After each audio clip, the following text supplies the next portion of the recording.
Hola, bienvenidos y bienvenidas a la clase número 4 de este curso de Química General 1. Hoy les voy a hablar de la historia del átomo. Los primeros en preocuparse de observar los fenómenos de la naturaleza fueron los filósofos de la antigua Grecia alrededor del siglo V a.C.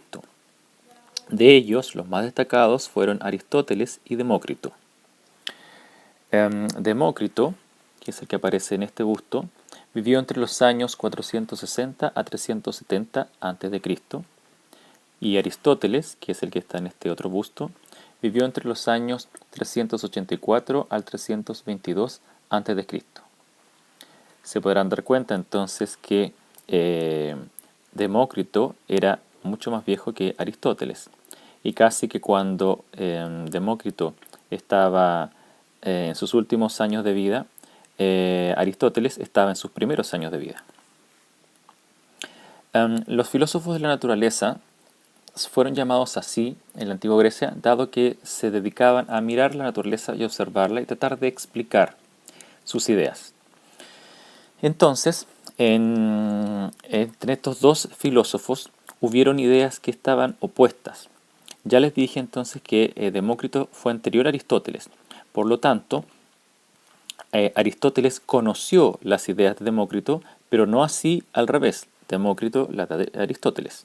Entonces, normalmente la enseñanza que ofrecían estos filósofos y otros filósofos de la naturaleza eran transmitidos de generación en generación y vamos a decir de discípulos en discípulos. De modo que esto le llegó de oídas, por decirlo de alguna forma, a Aristóteles como cultura general, y él hizo algunas anotaciones acerca de lo que enseñaba Demócrito, por ejemplo. Y entonces, gracias a esas anotaciones, podemos darnos cuenta al día de hoy de que estaban en contraposición sus modelos. Si, por ejemplo, realizamos el experimento mental de una hoja de papel y una tijera, y entonces a ustedes les piden dividirla o cortarla hasta su porción más pequeña, ¿hasta dónde podrían llegar? Bueno, las ideas entre estos dos filósofos eran distintas. Para Demócrito, él decía que el papel se podría cortar hasta alcanzar una unidad indivisible, es decir, que era finito el corte. A esta unidad él la llamó átomo. Bueno, hoy en día conocida como átomo, pero en griego antiguo se dice átomon. En cambio, para Aristóteles, la materia tiene una composición continua, por lo que el papel se podría cortar infinitas veces. Entonces estaría cortando, y nunca llegaríamos a un fin. Entonces existía una contraposición entre ambos. Esto es lo que hablaba de la materia, de lo que estaba compuesta la materia Demócrito, el átomon, escrito en griego antiguo, versus lo que hablaba de lo que estaba compuesto la materia Aristóteles, que eran los 4 elementos: aire, fuego, tierra y agua. Las ideas de Aristóteles eran, después digamos, como fue posterior a Demócrito, fueron muy poderosas. Él planteaba, de acuerdo al diagrama que tenemos aquí abajo, ciertos principios de la relación que había entre estos 4 estados que él observaba y que eran, según él, los 4 estados de los que se componía la materia. Se podría decir, por ejemplo, que el agua era fría y húmeda. Eso es lo que observaba Aristóteles. Que la tierra, por ejemplo, era fría pero seca. Que el fuego era, por ejemplo, seco y caliente. Y que el aire era caliente y húmedo. Entonces, estas propiedades se interrelacionaban entre sí, por eso de aquí el dibujo que busca las relaciones que hay entre los 4 elementos y las características de estos 4 elementos. Entonces, estaba haciendo Aristóteles una clasificación de la materia, pero su observación era dada a raíz de lo que él veía. Probablemente veía que las cosas se incendiaban y por eso lo que era madera, por ejemplo, que correspondería a la tierra, se quemaba y entonces pasaba a otro estado, pero luego quedaba ceniza, que también, como la tierra, era una materia seca y fría. Por otro lado, llovía, habían ríos, de modo que ese elemento, como él lo llamó, era abundante, por lo tanto las cosas también tenían que estar hechas de agua. Y lo otro era algo imperceptible, algo invisible, mejor dicho, pero algo imperceptible como era el aire. Y así sucesivamente. Entonces, todos estos filósofos trataron de describir los fenómenos naturales que observaban. Estos son los dos famosos, digamos, porque son importantes para hacer notar dos cosas. Primero, Demócrito representa un grupo de filósofos que hablaba de la existencia de que la materia tenía composición finita y por lo tanto debería llegar a lo que él denominaba el átomo, es decir, sin división, eso significa. Pero Aristóteles decía que la materia era infinita y por lo tanto no había un punto en donde se iba a terminar, iba a haber una partícula de la cual estuviera compuesta y fuese repetible, digamos, y eso formara la materia que veíamos, ¿no? La gracia entonces de que se nombra a Aristóteles y a Demócrito en esta línea del tiempo y en la historia del átomo es porque las ideas de Aristóteles primaron sobre las ideas de Demócrito. Esto es, digamos, lo que tiene la fama. La escuela de Aristóteles empezó a ser mucho más famosa en ideas que la escuela de Demócrito, porque acuérdense que Demócrito en ese tiempo ya estaba en sus últimos días. De modo que Aristóteles comenzó a hacerse más famoso. ¿Y qué es lo que ocurrió? Ocurrió que sus ideas permearon el siglo que continuaba. Y estas ideas de trabajar con el fuego, la tierra, el agua y el aire dio paso a lo que en Europa se conoció como la alquimia. El período de la alquimia comprende del siglo VI al año 1600 después de Cristo, y el origen de la palabra alquimia, así como lo que ocurrió en esta época, es diverso. Principalmente la palabra alquimia. Uno de los orígenes más famosos, la verdad, es que la palabra alquimia vendría de la ciudad de Alquem, en el antiguo Egipto. Los egipcios fueron una cultura que experimentaron también mucho con la materia, sobre todo con colorantes para poder pintarse, es decir, obtener maquillajes, ya que se ornamentaban bastante. Y esas prácticas que ellos realizaron con la materia fueron tomadas por los musulmanes cuando realizaron entonces la conquista de toda la parte norte de África y alcanzaron la península ibérica, es decir, se introdujeron en lo que hoy es España, y ellos trajeron todos estos conocimientos y por lo tanto al instalarse en el sur, mayoritariamente en el sur de España, comenzaron a formar lo que sería la alquimia alrededor del siglo VI.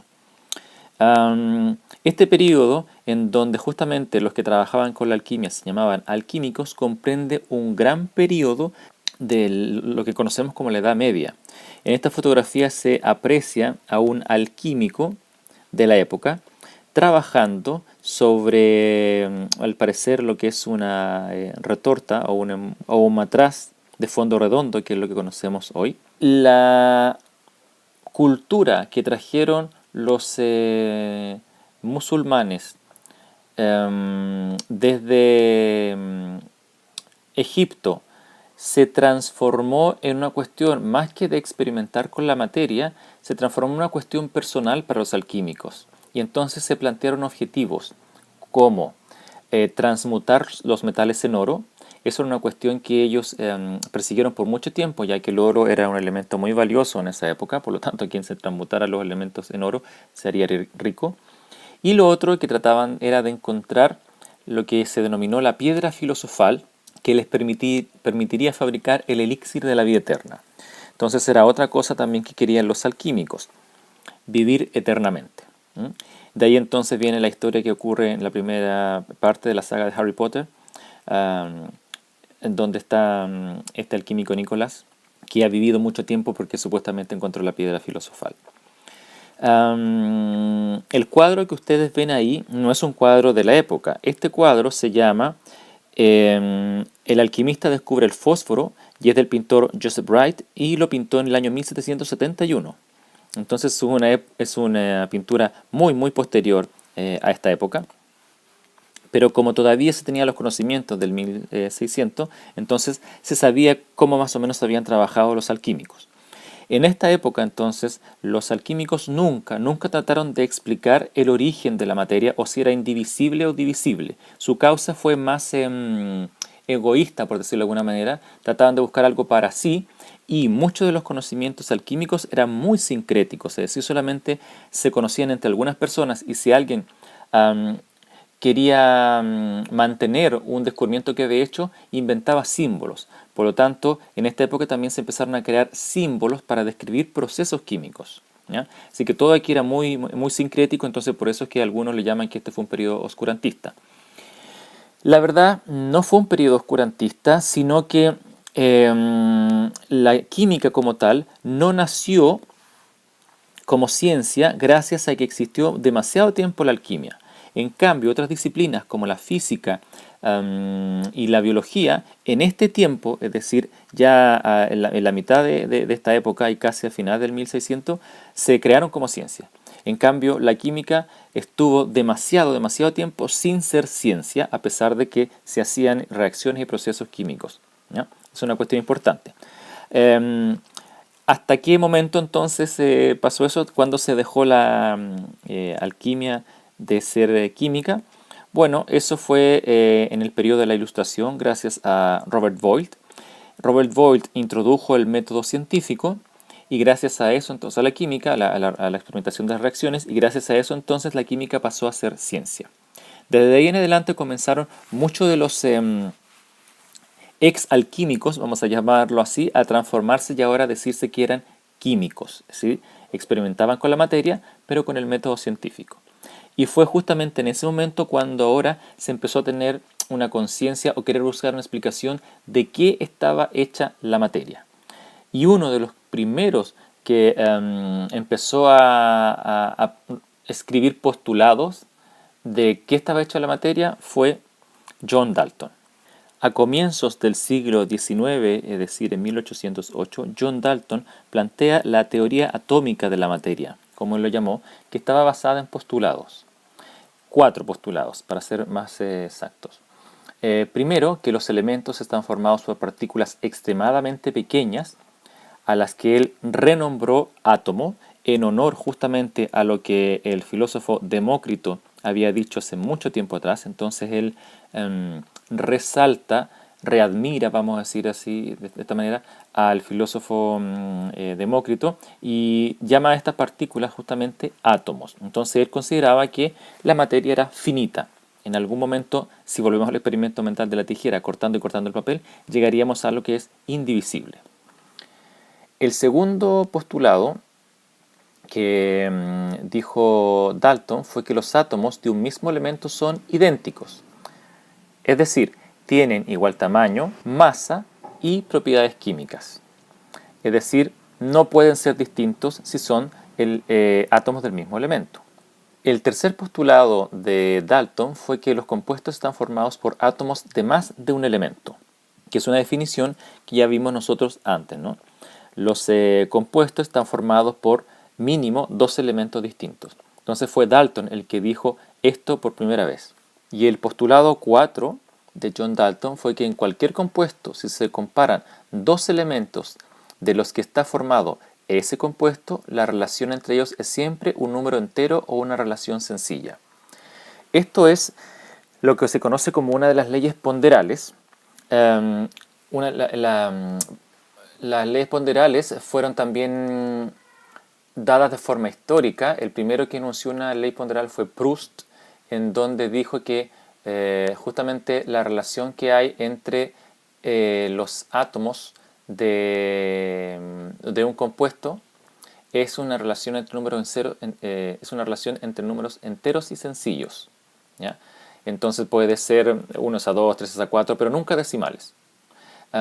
Y esto, digamos, implicaba entonces que los átomos eran partículas discretas, es decir, que no se podían justamente dividir en 1,2 átomos o 0,5 átomos, no se podía tener eso. Pero en ese momento, Proust, que fue anterior a Dalton, no habló nunca de átomos, solo dijo que la composición que había entre uno y otro elemento era entre números enteros y sencillos. Dalton lo que hace es que él comprueba esta ley de Proust, pero además añade de que los átomos de un compuesto se pueden combinar para formar otro compuesto. El ejemplo clásico es el carbono con el oxígeno. El carbono con el oxígeno pueden formar, por ejemplo, el monóxido de carbono, pero también pueden formar el dióxido de carbono. Entonces, no necesariamente cuando tú unieras dos átomos iban a formar solamente ese compuesto, podían formar más. Pero siempre, y eso es lo que decía Dalton en su cuarto postulado, fuese el compuesto nuevo que formasen esos dos átomos, iba a ser en una relación de números enteros y sencillos. Ahora, Dalton, además de proponer que la materia estaba hecha por átomos, usó una simbología para representar a los átomos, que es la que se muestra acá abajo. No sé si ustedes pueden observarlo, pero para el hidrógeno utilizó un círculo y un punto. Para el carbono un círculo negro. Para el oxígeno un círculo blanco. Y así sucesivamente. Sobre todo lo que está aquí en esta tabla de elementos simbólicos son los que se conocían en esa época. Y como hablaba justamente de que los átomos se mezclaban en números enteros y sencillos, también se atrevió a realizar estructuras de ello. Entonces no sé si se fijan aquí, por ejemplo, este me parece que es el monóxido de carbono. Ahí está un carbono y un oxígeno. De esto se desprende entonces que Dalton imaginó los átomos de forma circular, mínimo. No sabemos si lo hizo a lo mejor de forma esférica, pero por lo menos él quiso representarlos de forma circular, que al parecer es lo que le encontraba más lógico. Luego de que John Dalton planteara sus postulados, muchos químicos comenzaron a experimentar con la materia. Y en el caso entonces de los posteriores que vinieron a Dalton, o inclusive algunos de sus mismos coterráneos y también cogeneracionales, trataban de comprobar las hipótesis de Dalton y los postulados se dieron cuenta que eran ciertas. Entonces los experimentos que hizo Dalton, porque justamente para postular esto, Dalton tuvo que hacer muchos experimentos de estequiometría, en donde realizaba principalmente combustiones, que eran fáciles de medir los gases que se producían, todo esto también gracias a al trabajo de un químico anterior que fue Antoine de Lavoisier. Podían entonces ellos reproducir los experimentos y la química comenzó a cobrar un gran auge y entonces se hizo muy popular en Europa. Por lo tanto empezaron a haber químicos en los distintos países de los que estaba formada Europa en esa época. Pasó también un tiempo un poco más largo, vamos a decirlo así, en que quedaba como interrogante, bueno, ¿cómo son los átomos? ¿De qué están hechos los átomos? ¿Son realmente indivisibles o son partículas que se pueden dividir en otras más pequeñas? De ahí entonces fue cuando los científicos y particularmente los químicos, también están aquí los físicos, empezaron a experimentar con la materia, pero con otros fenómenos que se producían de la materia. Una de las cosas que más llamaba la atención en esa época eran, por ejemplo, los rayos eléctricos, es decir, las tormentas. Cuando se veían caer los rayos, se preguntaban qué era ese tipo de fenómeno. Franklin en Estados Unidos fue muy famoso por experimentar qué era lo que eran los rayos, pero la química tuvo un avance en la generación de baterías, ¿ya? Un avance muy fuerte en la electroquímica, vamos a llamarlo. Y entonces, Joseph Thomson, que también era un inglés, al igual que Dalton, en 1897 diseñó lo que se denominó después como tubo de rayos catódicos. Entonces, esa energía o esa corriente que ellos veían de las baterías que habían inventado, ¿qué era? ¿Cómo se podía explicar eso? Entonces, claro, esa corriente eléctrica debía provenir justamente de alguna materia. Y ya sabían ellos que la materia estaba hecha por átomos. Pero la pregunta era, entonces, ¿esos son los átomos los que están fluyendo por la corriente o son algún otro tipo de partícula distinta a los átomos? Entonces, en el experimento de los rayos catódicos que realizó Thomson, él ideó un tubo que tiene esta forma. Lo que está en celeste es un tubo de vidrio. ¿Mm?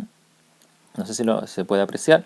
Es un tubo de vidrio en donde tiene una zona angosta y luego se ensancha en un cono que termina aquí en un plato. Ya voy a hablar de ese plato. Entonces se conecta al cátodo de la batería un cable que está en un disco al interior de este tubo, y entonces se conecta en el otro extremo el otro polo de esta batería, que sería el ánodo, con un orificio en el medio. Entonces, cuando la batería se encendía, lo que ocurría entonces es que salía una descarga eléctrica, en este momento nosotros conocemos que se llama así, hacia el cátodo, y por lo tanto esa descarga eléctrica, que sería como el rayo que vio Franklin, era atraída hacia este ánodo, que entonces tendría una carga opuesta a la carga que tendría esta electricidad, y cuando pasaba por el orificio, ya que era atraído, se encontraba con dos cosas. Se encontraba con un campo magnético que está, no sé si se fijan, por fuera. Esto está representando esto gris, un imán, y además se encontraba con dos placas de distinta carga. Esta estaba cargada negativamente y esta estaba cargada positivamente.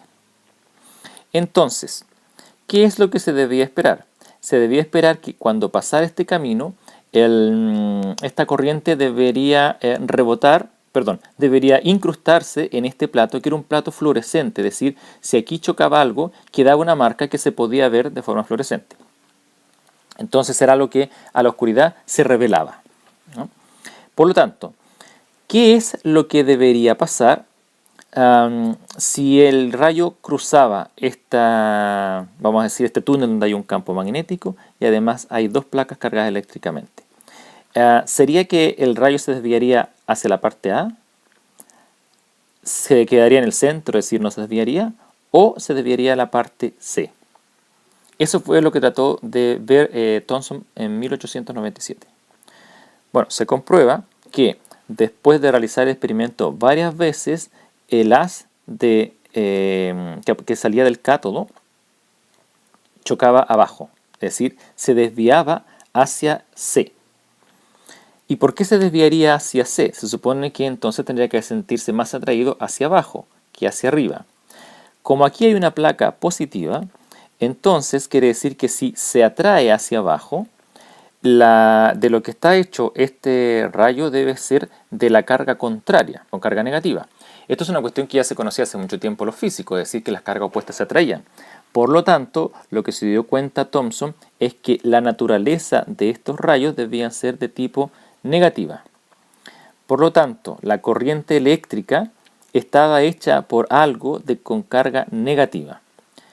Y entonces lo que Thomson dijo, esto está hecho de una cuestión distinta al átomo, porque el átomo no puede tener una carga, sino nosotros y toda la materia que tuviera una carga nos andaríamos atrayendo o repeliendo. Por lo tanto, el átomo no podía ser una estructura cargada, tenía que ser una estructura neutra, de modo que lo que estaba saliendo de esta fuente de voltaje no eran átomos, sino que tenía que ser algo que tenía carga. Por lo tanto, a esto Thomson le llamó que la corriente estaba formada de electrones. Y gracias a este experimento, que no lo voy a explicar aquí, digamos, ustedes lo pueden encontrar, Thomson fue capaz de medir la relación masa-carga en el año 1897, la relación masa-carga del electrón, es decir, cuánta masa por carga esta partícula ocupaba, ¿ya? La carga se medía en unidades de carga de esa época, pero hoy en día en el sistema internacional se mide en coulombs, ¿ya? Y la masa de las partículas y de toda, ya sabemos, de toda la materia, está dada en kilogramos. Esto fue, digamos, el primer aporte que realizó Thomson. Pero por lo mismo, entonces, Thomson dijo, bueno, si esto es una partícula que nació de una materia, y la materia esa de la que está hecha la batería está hecha de átomos, y por lo tanto los átomos no están cargados, quiere decir entonces que esta es una partícula de la que está hecha el átomo. Y si hay una partícula entonces de la que está hecho el átomo, y si esta partícula de la que está hecho este átomo es negativa, quiere decir entonces que el resto del átomo debe ser positivo, para que negativo con positivo se atraigan y entonces el átomo sea neutro. Por lo mismo entonces Thomson, pensando esto, postuló un modelo atómico. Entonces es el primero que postula y dice, yo creo que el modelo es de tal manera. Y como Thomson era inglés, trató de buscar una analogía para poder explicarle a sus demás colegas y también explicarse él cómo era el átomo. Entonces él se imaginó que el átomo era una esfera cargada positivamente en donde estaban incrustadas las cargas negativas, y eso lo dijo en 1904, como lo que ellos comían los ingleses a la hora del té, que era el budín de pasas. Y entonces usó justamente la analogía del budín de pasas para decir que esto sería la masa del budín de carga positiva y los electrones de carga negativa serían las pasas. Y así entonces sería como el átomo estaba formado y por lo tanto estaba neutro. Este fue entonces el primer modelo muy grueso que realizó Thomson, porque lo hizo de forma indirecta, es decir, él no pudo ver nunca un átomo, no pudo ver nunca un electrón, y gracias a su experimento de los rayos catódicos y también a la imaginería mental que tuvo de pensar cómo estaría formado el átomo y buscar una analogía para contarlo, es que se tiene el primer modelo atómico en el año 1904. En 1909, el físico estadounidense Robert Millikan propone un experimento muy bonito para determinar la carga del electrón. El experimento de Millikan, la verdad es un experimento muy conocido en el campo de la física, ganó el premio Nobel en todo caso también por este experimento, y es un poco caro, eso sí, de realizar, pero es muy ingenioso. En el dibujo que está acá arriba, lo que se trata de mostrar es un tambor, que es lo que está de forma gris, en donde por un orificio hacia el interior se hacen entrar de forma atomizada, esto sería como un spray, gotas de aceite. Entonces estas gotas de aceite quedan como una nube aquí en esta primera parte del tambor y bajo ellas hay un plato también de metal que tiene un pequeño orificio. Ese plato está cargado positivamente. Por lo tanto, las gotas que tengan un tamaño inferior a este orificio van a empezar a caer hacia abajo, al fondo del tambor, donde hay otro plato, pero que está cargado esta vez negativamente. Otra cosa que tiene este tambor es que hay un microscopio puesto también ahí para observar las gotas de aceite. Entonces, cuando una gota cae por aquí se puede ver el tamaño de esta.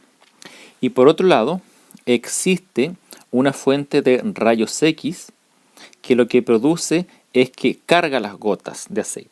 Este experimento tiene variaciones. A veces se ponía acá arriba los rayos X, se disparaban y las gotas se cargaban y acá abajo y caían hacia abajo, o se puede poner acá como en este dibujo y se cargan las gotas que solamente pasan. Podía ocurrir también de que las gotas acá arriba se cargaran por fricción con el aire y fuesen bajando, pero para asegurar que se carguen completamente, entonces el experimento está, la fuente de rayos X está puesta acá abajo. Es importante recordar el modelo de átomo que se tenía hasta ese momento, es decir, una gran esfera positiva cargada o incrustada con partículas negativas, que fue lo que propuso Thomson. Los fenómenos de electromagnetismo ya habían sido conocidos hace mucho tiempo por las leyes de Faraday. Además, el típico experimento ese de cargar una regla frotándola sobre un paño, por ejemplo, y luego acercarla hacia una hoja o acercarla hacia el pelo, se da cuenta de que hay atracción o repulsión. Bueno, si la carga positiva era estática, estaba sobre toda la esfera, eso quiere decir entonces que era estática. Y si los electrones estaban incrustados en la esfera, era lo único entonces que se podía mover si es que uno los frotaba la materia, y entonces al mover los átomos se podían esos electrones polarizar hacia una parte o hacia otra parte de esta materia. Por lo tanto, es lo que se trataba de hacer en este experimento, o es lo que la hipótesis entonces que tenía Millikan para ese experimento, es decir, que la carga de las gotas iba a ser gracias a que los electrones eran los que se iban a mover. Por lo mismo, entonces, para poder cargar esto, se le disparaban los rayos X. Si entonces los electrones eran una fuente que salía del cátodo, es decir, eran rayos catódicos, quiere decir entonces que tenían carga negativa. De modo que las gotas de aceite que estuvieran cargadas negativamente aquí, pasaría entonces que se repelerían si es que esto está cargado negativamente. Y entonces serían capaces de pasar por el orificio porque lo atrae la carga positiva. Entonces aquí ocurre un juego de fuerzas que están en lucha. Las gotas caen hacia abajo. Si por ejemplo esto no está cargado, no se ha aplicado la fuente de voltaje para que se cargue positiva o negativamente, las gotas caen y son atraídas hacia abajo por la fuerza de gravedad, cosa conocida también en ese tiempo. Pero si la la otra fuerza que influye acá abajo es la fuerza de roce, es decir, la fuerza de roce que tienen las gotas contra el aire. Por lo tanto, la fuerza de roce hace que las gotas se vayan hacia arriba. Luego, si cargas entonces los platos, lo que va a tener entonces es que las gotas van a caer más lentamente porque van a ser rechazadas por este campo eléctrico. Entonces, ahora lo que tenemos es una fuerza debida a este campo eléctrico hacia arriba, lo que va a hacer que la gota se vaya hacia arriba. Si la intensidad de esto se aumenta, entonces lo que va a ocurrir ahora es que la gota va a caer demasiado lentamente porque es mucha la repulsión que siente de esto de acá. Y puede llegar un momento tal que se cargue tanto esto de que la gota no sea capaz de bajar y quede suspendida. Entonces aquí hay una fuerza, hay fuerza luchando entre la fuerza de ascensión gracias al campo eléctrico que se le está produciendo a la gota cargada, la fuerza de roce gracias al roce que tiene con el aire la gota, y la fuerza de gravedad. Entonces todas esas fuerzas están en constante lucha dependiendo de cómo se haga el experimento. Ahora, lo importante saber es que para cada una de esas fuerzas existía ya una fórmula determinada. Y lo que decía Millikan entonces es que la carga de estas partículas debía ser un múltiplo de un número entero de esa carga. Es decir, la carga que él pudiera detectar de ahí iba a depender del tamaño de la gota. Si entonces la gota era muy grande, quiere decir entonces que tenía muchos electrones y por lo tanto la suma de todas las cargas de los electrones daba la carga total. De modo que si se multiplicaba ese número de cargas que habían por la carga individual de cada electrón, entonces daba la carga total. Por lo tanto, si él pudiera determinar la carga total de esto por su experimento, podría entonces despejar de esta expresión que se conoce como que Q es igual a N por E, donde Q es la carga total, N es el múltiplo y E es la carga individual del electrón. Entonces él podría saber, conociendo la carga y conociendo N, cuál sería la carga de E, es decir, de solo un electrón. Entonces, lo que hacía, o su objetivo, fue determinar algunos parámetros que no se podían obtener o que faltaban de estas fórmulas de las fuerzas que yo les hablé. Y uno de los parámetros que faltaba era el radio de las gotas. Entonces, si pudiera conocer el radio de las gotas, y la velocidad con la que caían o subían. Entonces, todos esos eran parámetros que él necesitaba conocer. Al ver el tamaño de las gotas, por este microscopio, él podía ver subir las gotas o bajar las gotas y por lo tanto podía tomar una distancia de partida y una distancia de llegada y calcular las velocidades. Entonces ya tenía una variable menos. Y el radio se despejaba justamente de otra fórmula que conocían de las fuerzas. Conociendo entonces las velocidades, conociendo el radio, era posible reemplazar estos valores en una expresión también derivada de la igualación de estas fuerzas, donde se podía despejar Q, que es la carga. Entonces, lo que hizo Millikan fue muchos experimentos, en donde hizo caer varias gotas y todas esas gotas tenían distinto tamaño.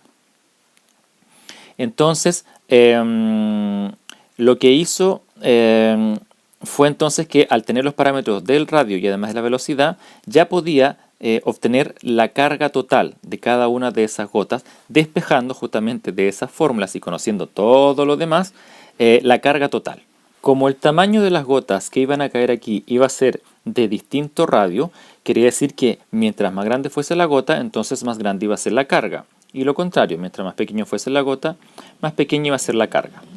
Entonces, lo que hizo Millikan fue repetir este experimento varias veces y realizar una tabla en donde tenía la carga para ese tamaño de gota, que le iban a dar distinto, evidentemente porque eran de distinto tamaño, y ordenarla de la mayor a la menor.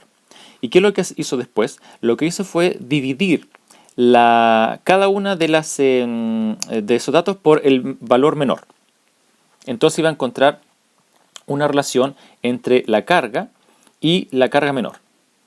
Si entonces divide uno la carga por la carga menor, entonces podría saber en qué relación está esa carga menor con respecto a las mayores. Por lo tanto, podría darse cuenta cuántas veces la carga había estado multiplicada y así iba a encontrar el valor menor. ¿Se acuerdan? Es decir, Q es igual a N por E, entonces N es el número de veces que se repite el valor de E, el valor de la carga de un electrón. Entonces, con esta relación, él iba a poder encontrar eso. Ahora, ¿qué es lo que pasaba? Que cuando él dividía, nunca obtenía un número entero, que se supone que tiene que ser el número n, el múltiplo. Y entonces su raciocinio fue que tenía que amplificar esa división que él había hecho de la carga mayor por la carga menor hasta que le diera un número entero. Cuando le daba un número entero, entonces lo que tenía era un valor de números que correspondía entonces a cuántas veces el valor mínimo se había multiplicado para obtener la carga total. Entonces, él no pudo decir otra cosa, o no pudo más que argumentar que ese n significaba el número de electrones que al multiplicarlo por el valor de E le daba la carga total. Entonces, para encontrar el valor de E, al final lo que hizo fue despejar de que Q es igual a N por E, el E, y le quedaría entonces Q dividido por N. Y como ahora conocía el valor de N, porque había hecho esto de dividir el valor mayor por el valor menor y después multiplicarlo por un número hasta que le diera un número entero, entonces podía saber cuál iba a ser el valor de E. Teniendo entonces el valor de la carga y ahora el valor de N, es decir, el número de electrones, dividió la carga por el número de electrones y siempre le dio una constante. Ese valor constante al final sacó un promedio.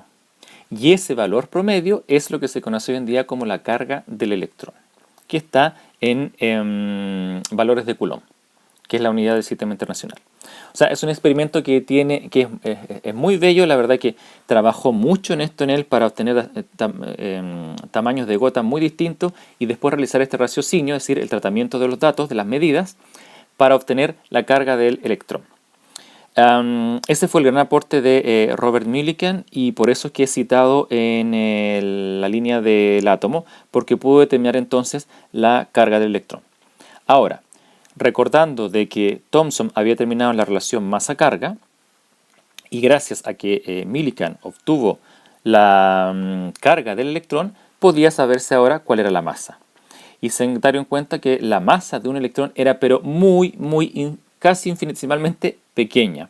Entonces se dieron cuenta que estaban entrando a un mundo donde ese átomo estaba compuesto de una partícula mucho más pequeña y por lo tanto no era visible a los ojos humanos ni menos visibles a los ojos de un microscopio. Entonces estaban entrando en un mundo submicroscópico. Un par de años después aparece en escena otro científico neozelandés, esta vez, que se llama Ernest Rutherford. Todavía no se había cambiado el modelo del átomo. Entonces Rutherford siguió investigando y un par de años después de Millikan hizo un experimento también bastante gracioso, por decirlo de alguna forma, que fue irradiar una lámina de oro con partículas alfa. Deben recordar ustedes que a la par de lo que estaba pasando en la historia del átomo, también estaban los físicos experimentando con radiación sobre la materia. Marie Curie y su esposo ya habían empezado a trabajar con los elementos radiactivos y por lo tanto se conocía qué es lo que era la radiación alfa. La radiación alfa son núcleos de helio que se pueden hacer bombardear sobre cualquier materia. Y los núcleos de helio tienen 2 neutrones y 2 protones, bien digo. Por lo tanto, la verdad es que son 2 cargas positivas que uno está lanzando sobre lo que quiera. Y lo que hizo fue Rutherford entonces fue lanzar estas partículas alfa sobre esta placa lámina de oro. Y entonces alrededor de la lámina de oro puso una placa fosforescente, como un anillo. Y entonces disparaba las partículas alfa y él esperaría, como no sabía qué es lo que iba a pasar si es que las partículas alfa iban a atravesar esa materia o iban a rebotar, se puso un anillo alrededor para saber hacia dónde iban a salir. No quería perder ninguna información porque podían salir hacia adelante, hacia atrás, hacia la izquierda, hacia la derecha, lo que fuese. Y entonces, como era una placa fluorescente, se iba a dar cuenta también dónde habían habido más choques, más colisiones. Y encontró una cosa curiosa. Encontró que cuando lanzaba las partículas alfa, que recordemos, son cargas positivas, 2, sobre una lámina de oro, que también lo eligió de forma muy inteligente, porque eligió un elemento que solamente tiene átomos de su misma especie, es decir, oro, no eligió un compuesto, por lo tanto iba a analizar cómo eran los átomos de oro. Se dio cuenta entonces que muy pocas de las partículas rebotaban en la lámina de oro. Y lo que ocurría era que la mayoría de ellas pasaban a través de la lámina y chocaban en la parte de atrás del anillo. Entonces esto fue una primera llamado de atención para Rutherford, porque el modelo que tenía entonces o que había propuesto Thomson no concordaba con el experimento que le había dado él. Si los átomos fuesen como Thomson me estaba diciendo, es decir, una gran esfera cargada positivamente, y estaban solamente incrustados los electrones, lo que iba a ocurrir entonces es que en la mayor parte del átomo, que era una carga positiva, al lanzarle estas 2 otras cargas positivas, que son los núcleos de helio, iba a rebotar la mayoría de las partículas, porque como ya sabían cuál era la masa del electrón, y es decir entonces que era muy pequeña, en comparación con la carga positiva del átomo, no había, la verdad, comparación. La la masa del electrón era tan pequeña que lo que más tenía un átomo entonces era carga positiva. Por lo tanto, si tenía carga positiva la mayoría del átomo, lo que esperaría Rutherford es que rebotaran las partículas alfa. Y no ocurría eso, sino que pasaban de largo. ¿Qué fue entonces lo que Rutherford supuso? Él dijo, yo creo que el átomo de Thomson está errado y yo propongo el siguiente. Las flechas indican el bombardeo de la lámina de oro con las partículas alfa. Entonces las partículas alfa están simbolizadas por la trayectoria de las flechas. Y si se fijan, cuando la flecha choca, según lo que decía él, la parte central de lo que yo estoy proponiendo como nuevo átomo, rebotan. Porque en la parte central entonces estarían las cargas positivas. Y alrededor de ellas estarían las cargas negativas, pero como son tan pequeñas, es casi como en el átomo hubiese mucho espacio vacío. Por lo tanto, la mayoría de las partículas alfa iban a atravesar estos átomos de oro y iban a quedar incrustadas atrás, en la parte de atrás del anillo. De modo que su suposición fue entonces que después del experimento de 1911, en 1913, proponer un nuevo modelo atómico, que es el siguiente. Él dice que en el centro de este nuevo átomo están las partículas positivas, que hoy conocemos como protones, y que los electrones están alrededor, pero como los electrones son tan pequeños, quiere decir entonces que la mayoría del átomo es espacio vacío. Por lo tanto, cuando él tiraba una partícula alfa, si había mucho vacío, la partícula alfa pasaba de largo. Pero alguna de ellas lograba chocar con con el centro del átomo, que sería el núcleo, y rebotaba. Entonces, él dijo que su modelo atómico no era como el de Thomson, lo echó abajo, así es como se dice, digamos, en la historia científica, y entonces propuso un modelo que al centro se conservaba la carga positiva, que en este caso serían los protones, y alrededor de él giraban los electrones. Este nuevo modelo, la verdad, tal como ocurre en la historia de la ciencia, se fue aceptando poco a poco y al final el modelo de Thomson se echó abajo, quedó olvidado, pero tenía un problema. El problema con el modelo de Rutherford, que si bien su experimento, nuevamente que es de forma indirecta, y él con mucha imaginería mental pensó cómo podrían estar dispuestos las cargas positivas y las cargas negativas en un átomo, tenía el problema de que si una partícula gira alrededor de otra, en algún momento la partícula esta va a colapsar con el centro de la otra. O sea, en el centro, digamos, de esta donde está la otra partícula que es la positiva. Porque claro, el electrón que es de forma negativa se va a sentir atraído, aunque esté girando, por la partícula del interior, que es positiva. Entonces en algún momento, tanto que gira, va a llegar al centro y va a colapsar. Van a chocar las dos partículas, se va a destruir. Entonces eso no era posible, eso era algo que tenía cojo el modelo de Rutherford y por lo tanto había que mejorarlo. Hasta este punto entonces lo que hemos tenido es cómo desde las ideas de Demócrito, de Abdera, hasta el experimento de Rutherford se logró perfeccionar el modelo de átomo y todavía los científicos pensaban en esto, en que existía una partícula ahora indivisible llamada átomo, de la cual estaban hechos toda la materia en el planeta. Sin embargo, se dieron cuenta que ese átomo no estaba hecho de una única cosa, sino que tenía en el centro un tipo de cargas que eran positivas y alrededor de ellas giraban otras que eran de tipo negativas. A las del centro se les llamó protones y a las que giraban electrones. Eso es lo que nosotros conocemos hoy. Sin embargo, el modelo no explicaba cómo sería entonces o cómo se podría mejorar esto que yo les hablaba del colapso, ya que la partícula negativa se iba a sentir atraída por la positiva hacia el centro. Y esto es entonces lo que sería la historia clásica hasta el año 1913 del modelo que se tenía del átomo. Lo que viene a continuación ahora es otra historia que vamos a ir viendo de una forma más pausada, porque es la historia que hoy conocemos como el modelo actual del átomo. Que es el modelo mecano cuántico. Pero eso es en la próxima clase. Así es que esta llega hasta aquí. Espero le haya gustado. Nos vemos en una próxima oportunidad.